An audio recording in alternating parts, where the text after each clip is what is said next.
Kubla Khan received an ornate letter signed by Marco Polo. In Madrid, city of lost things, no item remains where it was set. If one drops his key in the dirt, he may never re-enter his home.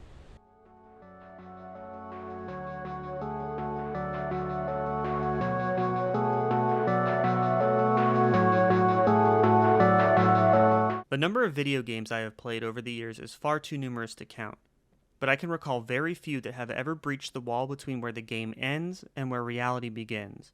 The Witness is one of those games. Spend enough time in its painstakingly handcrafted world, and your view of reality outside of the game starts to... Wait, something's off here. Why does it look like I am drawing in MS Paint? And why do these puzzles look like something off a kid's menu? Start? End? What's going on here? This isn't The Witness at all. No, it's a parody of The Witness called The Looker, and it's fantastic. In my review of The Witness, which you can go watch here, I mentioned that not everyone loved the game as much as I do, and that there was some heavy criticism of the game's design. The Looker is the culmination of that criticism, packed into a hilarious, yet surprisingly competent puzzle game. It has the look and the feel of The Witness down to a science, even including the random audio logs found scattered throughout the world. Though, here they are less philosophical and more a running joke. Through many births, I have wandered, on and on, searching for, but never finding, a better deal than 0% APR on certified pre-owned vehicles. For trucks tougher than a drunk Marine, come to Mike's Pre-Owned, where we do the things that get things done. The game begins just as The Witness does. You solve your first puzzles and climb out of the darkness into a... Is that a giant chess set?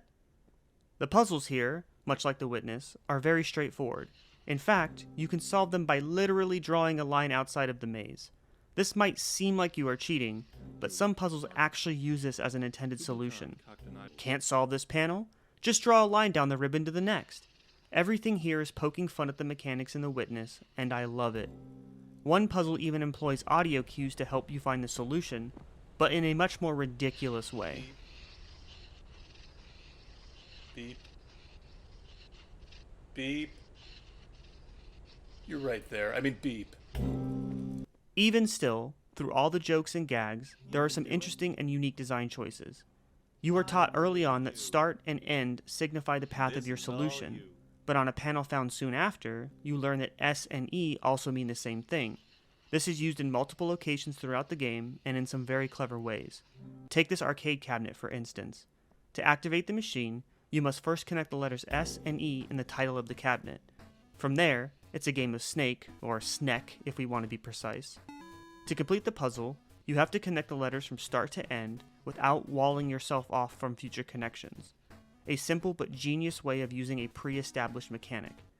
And we all know what was missing from The Witness. A shotgun, of course. Why solve a puzzle when you can simply blow the door to pieces? Where The Witness was confined to using its puzzle mechanic on panels only, The Looker branches out and uses it in a variety of ways. Sink boats with the cannon? Why not? Play a target practice minigame? Of course! The game uses the base mechanic for a variety of silly yet interesting activities, and it's clear that the developer has respect and love for the original game.